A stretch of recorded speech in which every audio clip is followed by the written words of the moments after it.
자, 잘 쉬고셨습니까? 자, 기본서 18페이지입니다. 섹션 3번. 자동차의 기본 구조와 재원편입니다. 기본 구조를 보시면은 일단은 파란색에 양갈로죠. 1번, 2번으로 차체와 셰시로 나눠 놓았습니다.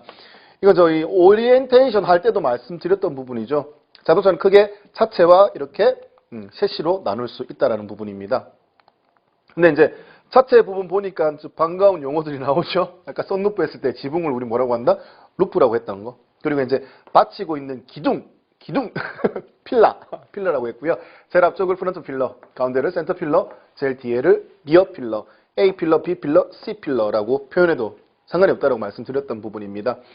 자, 이렇게 사람이 탈 수 있거나 짐을 실을 수 있게끔 만들어 놓은 것을 우리 뭐라고 한다? 차체라고 이야기합니다. 교재에도 나와 있는 것처럼요. 그래서 이 차체는 이렇게 승용차는 이렇게 드러내더라도 이렇게 원래는 이렇게 셰시라고 하는 뼈대가 나오지는 않아요. 승용차 같은 경우는 차체와 셰시 부분이 같이 일체적으로 묶여 있거든요. 그래서 이런 경우를 이제 우리 뭐라고 하느냐? 일체 구조형이라고 얘기합니다. 일체 구조형 영어로는 이제 모노코크 바디라고 이야기하는 거예요. 그래서 모노코크 바디라는 용어도 자주 나오니까 같이 좀 기억을 해두시는 것도 좋겠습니다. 그러면 이렇게 차체와 셰시를 이렇게 따로 떨어뜨릴 수 있는 구조 있잖아요. 이걸 이제 프레임식이라고 얘기합니다. 프레임식. 그래서 이제 프레임식, 셰시 프레임식 같은 경우는 대부분 이제 화물차가 이 방식을 택하고 있다 이렇게 보시면 되겠어요. 그래서 이렇게 사람이 타는 공간, 그리고 이제 짐을 실는 공간을 따로 이렇게 떼어내서 볼 수 있는 형식을 이제 셰시 프레임식이라고 이야기를 한다. 그래서 차체는 크게 셰시 프레임식과 일체 구조형, 모노코크 바디 이렇게 크게 두 가지로 나눌 수 있다. 그 얘기를 제일 처음에 하고 있는 거고요. 자, 밑에 보시면 이제 셰시를 다시 이제 나눌 수가 있는데 요거였잖아요.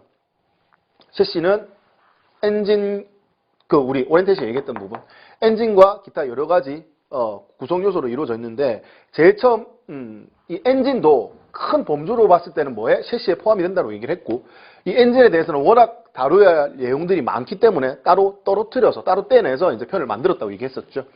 사용되는 연료에 따라서 휘발유를 연료로 쓰는 가솔린 엔진, 그렇죠? 그리고 경유를 연료로 쓰는 디젤 엔진, 그리고 LP가스를 연료로 쓰는 LPG 엔진, 이렇게 종류가 많다라는 겁니다. 그래서 각각 사용되는 연료별로 나누어서 또 엔진 파트에서 얘기를 할 거고요.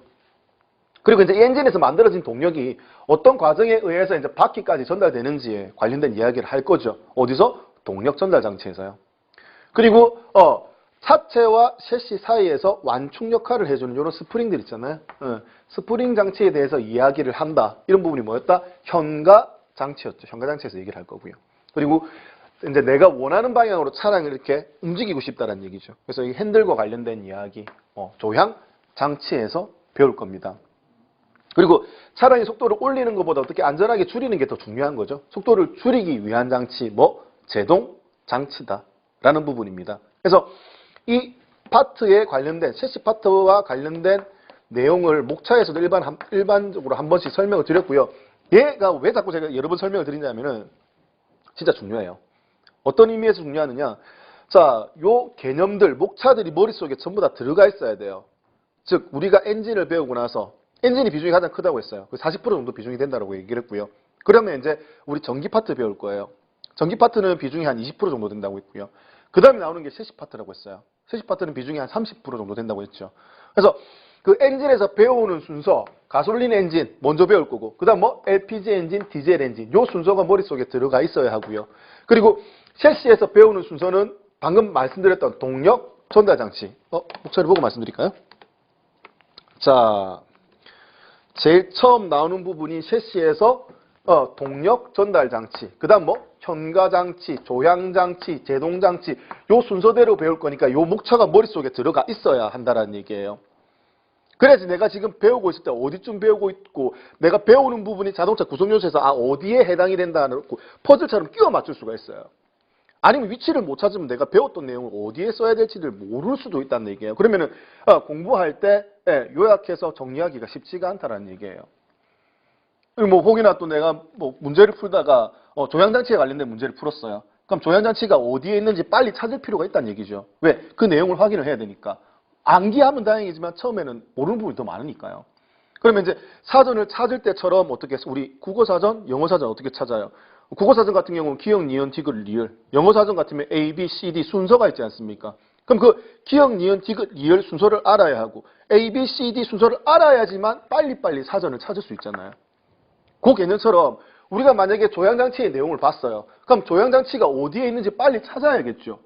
엔진, 전기, 셰시에 해당되고 그 셰시에 해당되는 것 중에서 조향장치는 어디에 있는 건데 동력전달장치, 그 다음에 현가장치, 그 다음에 조향장치인 거죠. 그럼 내가 막 폈는데 지금 전기 파트가 나왔어요. 전기 파트? 그럼 셰시는 뒤에네. 그럼 더 뒤로 갈 수 있어야 되는 거죠.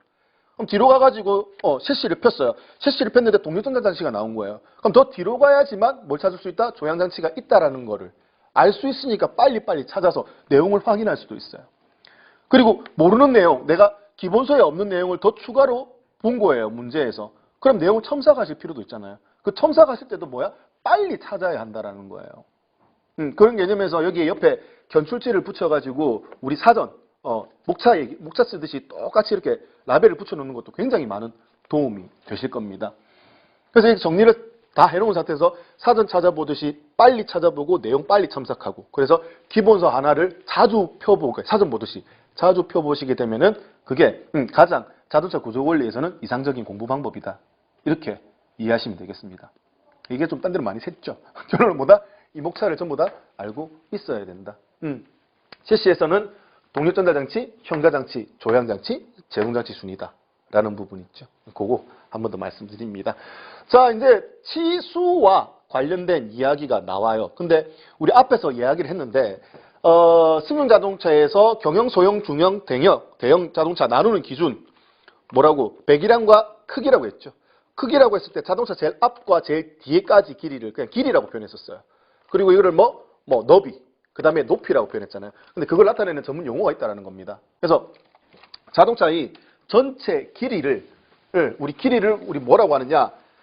한문으로 바꿔서 표현할 때 전체의 길이 뭐라고? 전장이라고 표현할 수 있습니다. 자, 그 다음에 이제 전체 너비죠, 너비. 이 너비를 뭐라고? 전폭이라고 이야기할 수 있어요. 전폭을 보시면 알겠지만 전폭에서 딱 잘리는 게 있죠. 사이드 미러의 길이는 빠져요. 사이드 미러를 폈을 때 사이드 미러는 길이는 제외하고 전체의 폭을 나타낸다. 이렇게 이해하시면 되겠습니다. 그리고 자동차의 전체 높이를 우리 뭐라고 한다? 전고라고 하죠. 그래서 전장 이렇게 볼까요? 이걸 뭐라고 한다? 전장. 이걸 전폭. 얘를 뭐라고 한다? 전고라고 이야기하는 거죠. 그리고 기타 조금 추가되는 내용을 좀 보자면 이런 게 더 있습니다. 자, 자동차 휠의 제일 중앙이죠. 휠의 제일 중앙에서 휠의 제일 중앙. 그럼 이 중앙에 뭐가 있다? 축이 있다라고 보고 자동차에 축이 있다고 보고 이 휠의 중앙에서 전륜 휠의 중앙에서 후륜 휠의 중앙까지 거리를 뭐라고 하느냐? 축거라고 표현합니다. 축이 있다고 볼 수 있으니까. 그래서 축거 말고도 다른 용어도 쓰기도 해요. 휠 베이스라고 하는 용어도 쓰기도 합니다. 그래서 휠 베이스, 축거는 뭘 얘기한다? 앞쪽 휠의 중심에서 뒤쪽 휠의 중심까지 거리를 이야기하는구나. 자, 그 다음에 이제 앞차축이죠. 앞차축의 중심과 자동차 제일 앞에까지 거리를 뭐라고 하느냐? 앞으로 튀어나온 행, 앞 오버행이라고 이야기를 하고요. 뒷차축의 제일 중심에서 뒷차축의 중심에서 자동차 제일 뒤에까지 거리를 뭐라고 하느냐? 뒤로 튀어나온 거리, 뒤 오버행이라고 이야기를 합니다. 그리고 이제 보시면 이제 무슨 용어가 나오냐? 윤거라는 용어가 나옵니다. 윤자는 주의하셔야 돼요. 윤자와 관련된 게 시험에 정말 잘 나오거든요. 생각해 보셔요. 자, 전장, 전체 길이, 전폭, 전체 너비, 전고, 전체 높이란 거는 용어에서 공부를 안 하더라도 용어에서 어느 정도 그 뜻이 녹아 있다는 개념이에요. 근데 윤거, 윤중 뒤에 나오겠지만 따로 이걸 공부를 하지 않으면은 요 내용에 대해서는 알기는 좀 힘들다라는 거죠. 그래서 윤거는 바퀴, 윤자를 써서 윤거, 바퀴 사이의 거리인데 중심이 어디냐? 그 기준이 어디냐? 타이어 중심에서 중심까지 거리를 뭐라고 하느냐? 윤거라고 표현을 하게 됩니다. 그래서 윤거가 제일 중요해요. 시험이 잘 나오고요. 그리고 이제 타이어가 복륜인 경우가 있어요. 즉 복륜이 뭐냐면 승용차처럼 한쪽에 타이어 하나만 있는 것이 아니라 화물차 뒷타이어처럼 두 개의 타이어가 한 세트로 이루어진 경우가 있거든요. 그걸 우리 복륜이라고 표현해요. 그러면 왼쪽 복륜, 오른쪽 복륜이 있을 때 윤거는 어떻게 되느냐? 똑같아요. 복윤이 있을 때의 중심과 복윤이 있을 때의 중심과 중심과의 거리를 뭐라고 한다? 윤거라고 똑같이 표현하게 됩니다. 그거 참고로 알아두시면 되고요. 자, 그 다음에 이제 용어 또 하나 더 알아두셔야 할 게 최저지상고라고 하는 개념이 있습니다. 최저지상고니까 바닥이에요. 지면에서 차량의 차체 제일 낮은 부분까지의 거리를 우리 뭐라고 한다? 최저지상고라고 얘기를 하고요. 최저지상고와 관련된 기준이 있어요. 이 최저지상고는 10cm 이상이어야 합니다.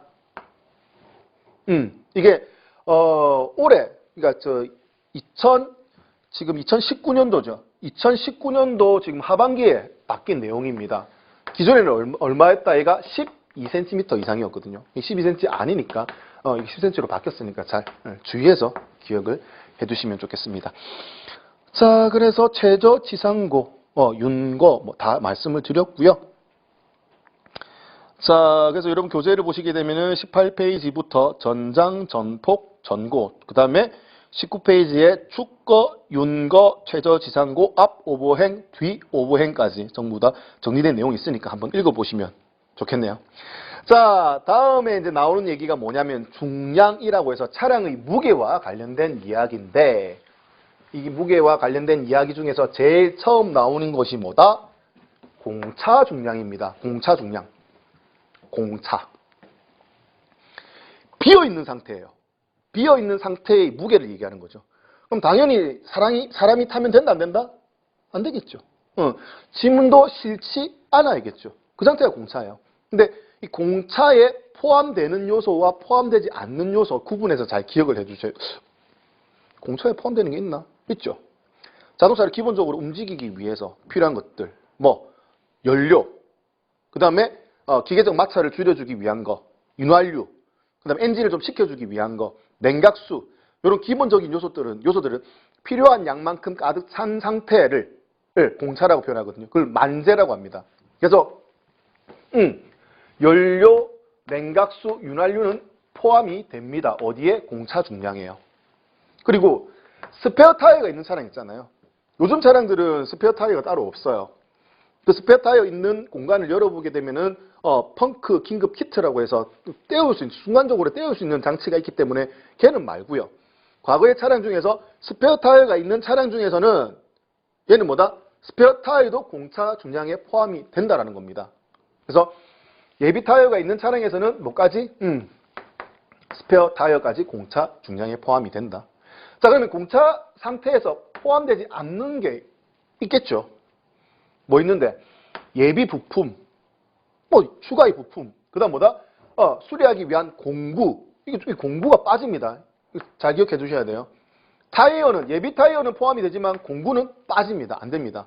그리고 휴대몰, 이런 것들은 공차 품목에서 제외가 됩니다. 과거에 이제 요거 한참 문제 좀 나올 때가 있었거든요. 공차에 포함되는 것, 포함되지 않는 것. 그 선지에서 고르는 문제예요. 공차의 정의보다는 요게 포함되고 안 되고가 더 중요하니까 이 부분 좀 잘 지켜봐 주시기 바랍니다. 자, 그 다음에 반대예요. 적차 개념이에요. 적차 개념. 적차란 얘기는 뭐가 실린 상태죠. 자동차 실린 상태예요. 그래서 승차 정원의 인원이 다 타고요. 그 다음에 어떻게 최대 적자량의 화물을 다 실은 상태를 우리 뭐라고 한다? 적차 상태라고 표현하게 됩니다. 자, 적차 상태의 정의, 뭐 공차 상태와 관련 지어서 간단하게 이해해 주시면 될 것 같고요. 자, 그 다음에 이거 중요하겠죠. 윤자 들어가니까. 그러니까 윤거가 있었고, 이거는 뭐다? 윤중이란 개념입니다. 윤중. 뭐야? 바퀴 하나의 무게예요. 중량. 그러면 윤중은 말 그대로 바퀴 하나가 지면을 수직으로 누르는 중량을 뭐라고 한다? 윤중이라고 한다고요. 그럼 이쪽 바퀴 하나, 이쪽 바퀴 하나. 그럼 뭐 가운데 축이 있어. 그럼 그 축이 누르는 중량은 당연히 뭐라고 한다? 축중이라고 표현하면 되겠죠. 근데 이 둘 중에서는 뭐가 시험이 많이 나온다? 윤중이 훨씬 더 중요하다. 비중이 높다. 이렇게 정리를 해두시면 되겠고요.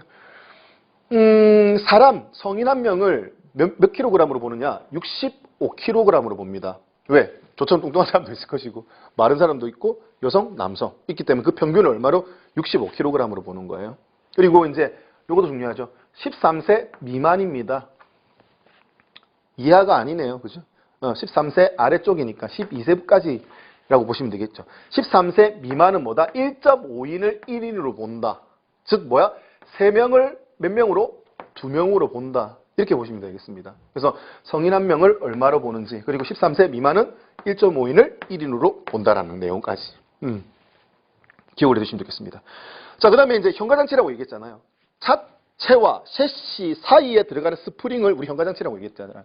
그 현가장치의 대표적인 예가 스프링이라고 보면 되고요. 스프링을 기준으로 스프링 딱 절반으로 잘라요. 그리고 스프링을 절반으로 잘라서 이 스프링 위, 즉 차체의 질량을 스프링 위 질량이라고 얘기하고요. 그리고 스프링 아래, 즉 셰시의 질량, 이거를 스프링 아래 질량이라고 표현합니다. 그럼 스프링을 어떻게 할 건데? 반 딱 잘라서 반은 위쪽은 스프링 위 질량에 포함시키고 아래쪽은 어떻게? 스프링 아래쪽으로 아래쪽의 질량으로 포함을 시키면 됩니다. 그게 용어예요. 스프링 위 질량과 스프링 아래 질량과 관련된 이야기죠. 그래서 여기까지 해서 기본적으로 필요한 용어에 대해서, 명칭에 대해서 전부 다 한번 설명을 드렸습니다. 그래서 일단 기본 차체와 셰시로 나눌 수 있고, 차체는 뭐라고 했어요? 셰시 프레임식 혹은 뭐 일체 구조식, 뭐라고 했어? 모노코크 바디라고 얘기를 했죠. 그런 방식으로 나눌 수 있고요.